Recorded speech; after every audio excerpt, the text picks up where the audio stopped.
TKW cantik asal Indonesia asal Tasikmalaya ke Malaysia untuk bekerja namun ternyata mendapatkan jodoh saat sudah menikah dihianati bahkan berakhir begini.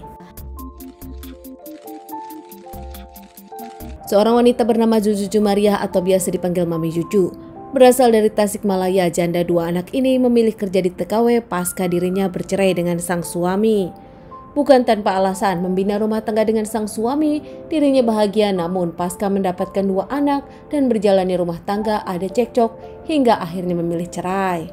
Meski diawali cerai baik-baik dengan sang suami, namun nampaknya setelah bercerai dan menjadi janda, Juju bekerja keras untuk kedua anaknya. Mempunyai dua anak yang satu sudah dewasa bahkan sudah menikah dan tinggal di kota Bandung. Sementara anak keduanya masih tinggal bersama dirinya di kota Tasikmalaya. Saat itu Juju membuka toko sembako di depan rumah rukonya. Juju yang punya cita-cita untuk anak-anaknya bahkan kini ingin masa depan anaknya jauh lebih bagus dari Juju. Akhirnya Juju pun memastikan kalau dirinya pergi ke Malaysia untuk menjadi TKW demi masa depan sang anak. Di Malaysia Juju pun bekerja, namun di tengah perjalanan pekerjaannya Juju bertemu dengan seorang laki-laki, seorang pekerja migran juga asal Pakistan. Juju berpacaran dengan Johor Al-Hasan. Setelah berkenalan dan sering ngobrol, keduanya saling suka hingga akhirnya akrab dan berpacaran cukup lama.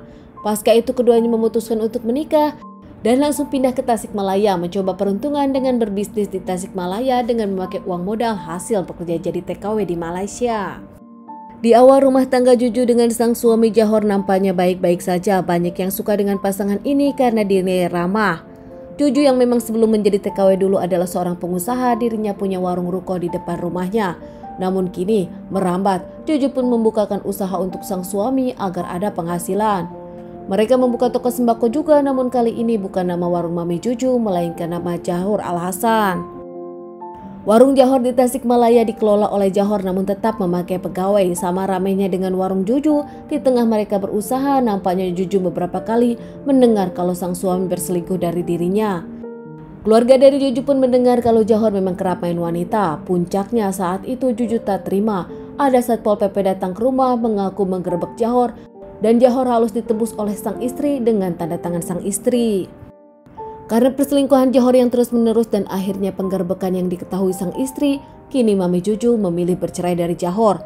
Meskipun prosesnya tak mudah, namun akhirnya Johor dengan Mami Juju bercerai. Saat di perceraian, Johor meminta harta gono gini dan menginginkan uang karena Johor tak mau lagi bisnis.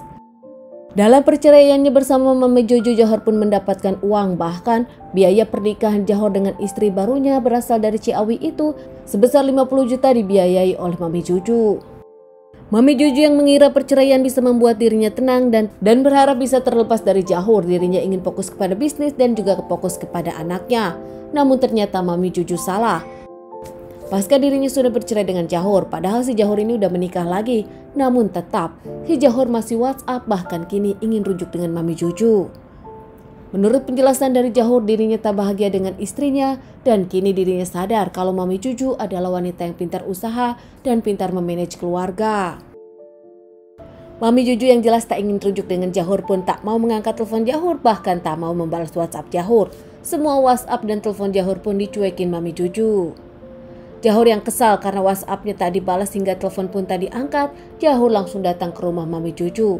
Saat itu di rumah Mami Juju memang tak ada orang. Johor pun langsung masuk dan ingin ngobrol dengan Mami Juju. Mami Juju yang cukup kaget saat Johor datang ke rumahnya mencoba mengobrol baik-baik dengan Johor. Saat itu Johor meminta rujuk namun Mami Juju menolaknya.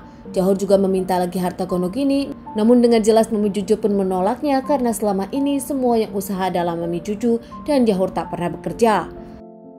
Sudah diberikan harta gono gini saat mereka proses bercerai, namun kini minta uang kembali. Mami Juju tak mau mendengarkan hingga cuekin lagi Johor. Tak terima dicuekin Mami Juju, Johor pun langsung menyiksa Mami Juju, mengikat dan menikam Mami Juju, bahkan menyilet-nyilet dengan pisau Mami Juju. Setelah Mami Juju tak berdaya bahkan tak bernyawa, Mami Juju pun ditutup dengan kain dan Johor langsung saja meninggalkan Mami Juju begitu saja.